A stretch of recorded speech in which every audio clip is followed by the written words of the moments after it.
Somos a TAG. Transportamos o gás natural que abastece cidades e indústrias em todo o Brasil. Nossa malha de transporte de gás é a mais extensa do país, com cerca de 4.500 quilômetros de gasodutos que percorrem 10 estados brasileiros. Transportar energia de forma segura, integrando o mercado de gás natural para o desenvolvimento sustentável da sociedade, é a nossa missão. Conheça a TAG. Olá pessoal, sejam todos e todas bem-vindos ao Estúdio EPBR, direto da Rio Pipeline 2023, feira e conferência realizada pelo IBP, no Rio de Janeiro. Nosso bate-papo de agora é com a Heloísa Borges, diretora para estudos de petróleo e gás da EPE. Heloísa, obrigado pela gentileza de abrir um espaço aí na agenda. Queria começar esse bate-papo falando sobre as principais mensagens que a EPE trouxe para a Rio Pipeline 2023. Traz aí um update para a gente do que vocês mostraram para os congressistas e para quem participou da feira.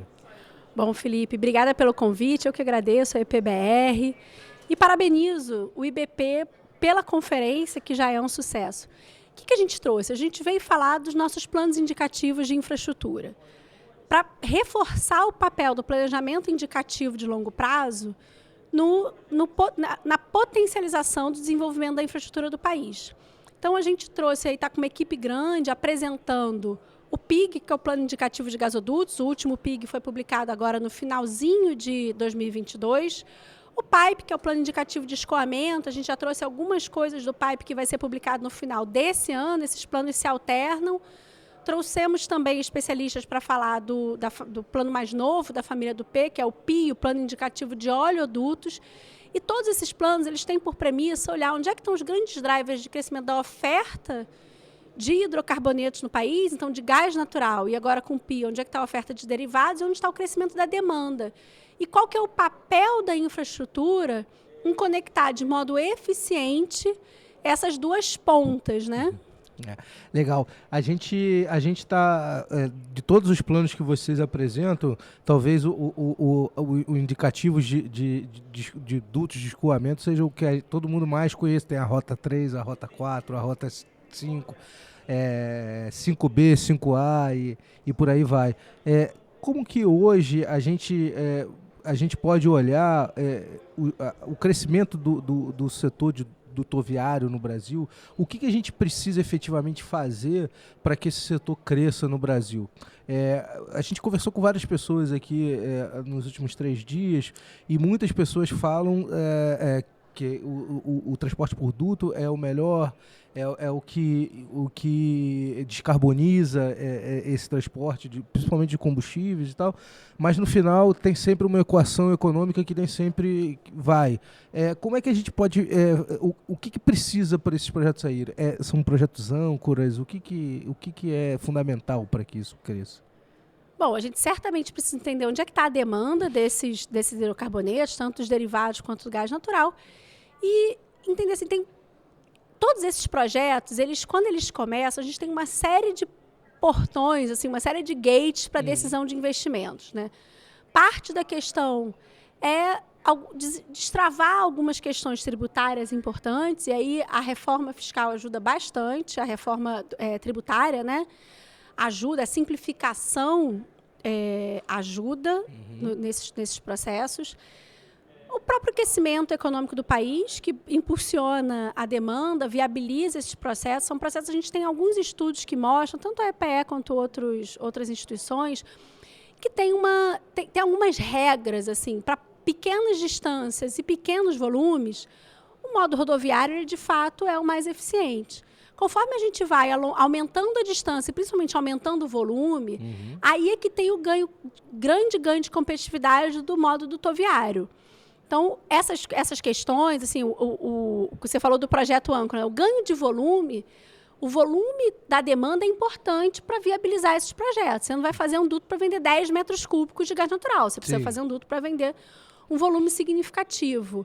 A gente tem um número também importante, por exemplo, o Plano Indicativo de Oleodutos, quando a gente construiu ele, pensando principalmente na interiorização da oferta de diesel, a gente consegue reduzir até 2% do consumo nacional de diesel ao substituir o modo rodoviário pelo modo dutoviário para levar os combustíveis para o interior do país. Então, isso acaba sendo um ganho importante para o Brasil.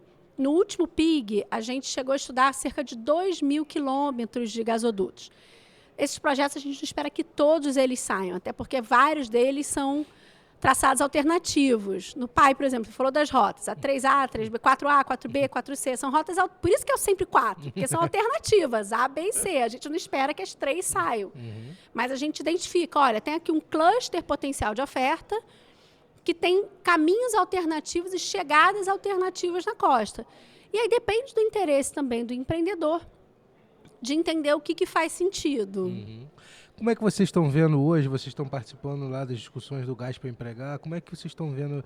Em que fase que está isso? Quais os números a gente pode trazer do gás para empregar? Quanto que a gente pode imaginar que a gente pode conseguir entregar mais gás com o gás para empregar? Bom, a gente está. O programa começou, né? Os grupos de trabalho foram instituídos, as pessoas foram nomeadas agora no final de julho.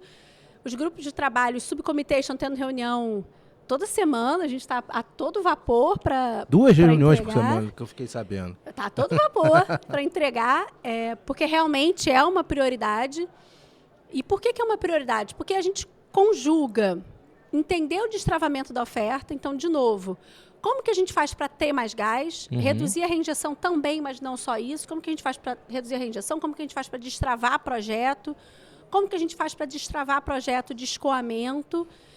Isso já traz aí um ganho para o país. A gente acha que a EPE fez uma sensibilidade no último PDE, onde a gente estima que a gente poderia até ter um aumento de até 19 milhões de metros cúbicos de gás no curto prazo para o país. Isso fora os projetos que a gente destrava, criando as condições para que esses projetos aconteçam.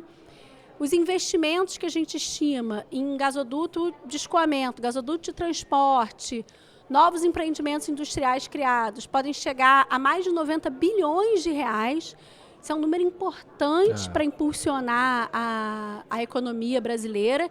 E mais, esses projetos, por que ele está muito voltado para a demanda industrial?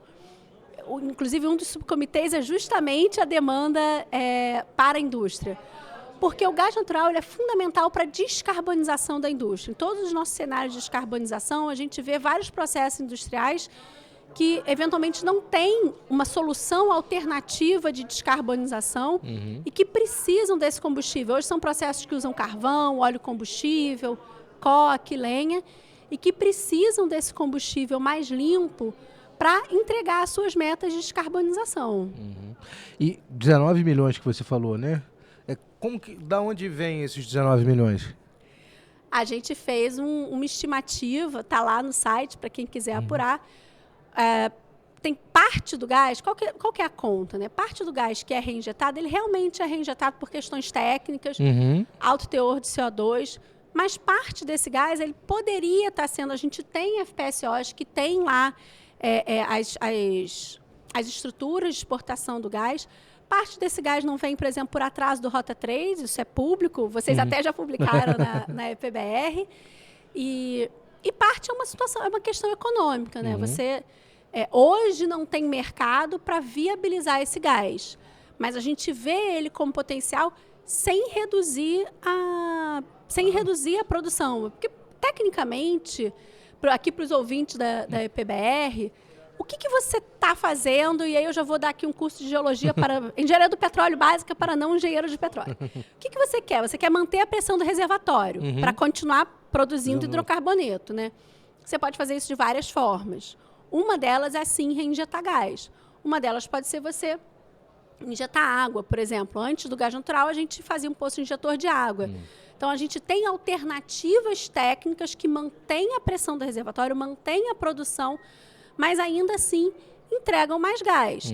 É uma questão parte técnica e parte econômica. E é uma questão da gente entender qual que é o novo equilíbrio possível dessa equação. porque o país precisa e quer esse gás natural, né? Sim, com certeza.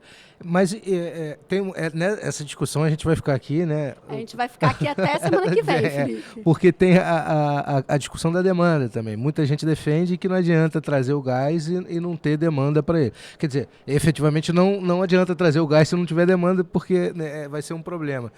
Mas como que pode se ajudar a estimular essa demanda olhando para esse gás a mais que pode vir para a Terra? Porque assim, como que a gente faz para casar essas duas coisas? Esse é o grande desafio da coisa, né? É o grande desafio. Eu brinco que se fosse fácil, alguém já tinha resolvido esse problema. Mas é por isso que o Gás para Empregar tem também alguns subcomitês estudando a demanda, né? Tem um lado da oferta e um lado da demanda. Parece esquema de pirâmide, mas a ideia é criar um círculo virtuoso, onde mais gás traz mais liquidez para o mercado, mais eficiência, a gente consegue, com mais competição, reduzir o preço. Reduzindo o preço, a gente destrava a demanda. Não é segredo para ninguém. Os vários potenciais consumidores industriais já disseram isso. Claro, eu quero gás, não tem problema nenhum, mas o problema é que o gás hoje é caro e ele pune o meu projeto. Né? A gente sabe que a siderurgia, por exemplo, em alguns processos usa carvão. Sim. Até usa carvão vegetal, que é uma opção hoje para o que a gente tem adequada. Mas esse processo poderia ser substituído pelo gás natural. E a questão é que hoje o valor que eles recebem pelo aço ou por todos os produtos, ele não remunera, ele não suporta um preço muito elevado de gás. Mas, quando a gente pensa no cenário de transição, onde o mundo exige uma pegada de carbono menor de todos os produtos, onde a Europa, por exemplo, passa um mecanismo de ajuste de carbono na fronteira, se a gente entra com o mercado de carbono, o valor do carbono começa a ser precificado. E isso passa a ser importante para as empresas conseguir reduzir o conteúdo de carbono dos seus produtos. Isso somado ao mercado dinâmico de gás, onde esse dinamismo vai trazer uma redução de preço, a gente consegue dar um match dessas coisas. E qual que é o problema? O problema é que essas coisas têm que se casar no futuro. Se eu não tenho uma solução de trazer o gás, a indústria não vai trazer, não vai mudar seus processos para uma solução de usar esse gás. Então, eu preciso trazer esse gás. É aquele... já viu o Titanic? Todo mundo já viu o Titanic. Que o Jack fala assim para a Rose, se você pular, eu pulo. Mas, na verdade, os dois ficam, né? Os dois, é aquela ideia de que, olha, a gente precisa ir junto. Ou você precisa ir junto, você precisa acreditar naquele processo. E muita gente está acreditando. A gente tem resultados concretos de como que um pequeno dinamismo, é só a gente ver o que já aconteceu no Nordeste, né? É claro que tem vários condicionantes, mas parte do condicionante é o aumento da oferta. Um maior dinamismo na oferta. Outros players, a gente já conseguiu, num espaço muito curto de tempo, reduzir o preço médio de gás natural ali naquela região. Legal. Luiz, agradeço você mais uma vez por abrir um espaço na agenda para conversar com a gente. Eu que agradeço, Felipe, aos ouvintes da EPBR, é sempre um prazer, a gente está à disposição. Obrigado.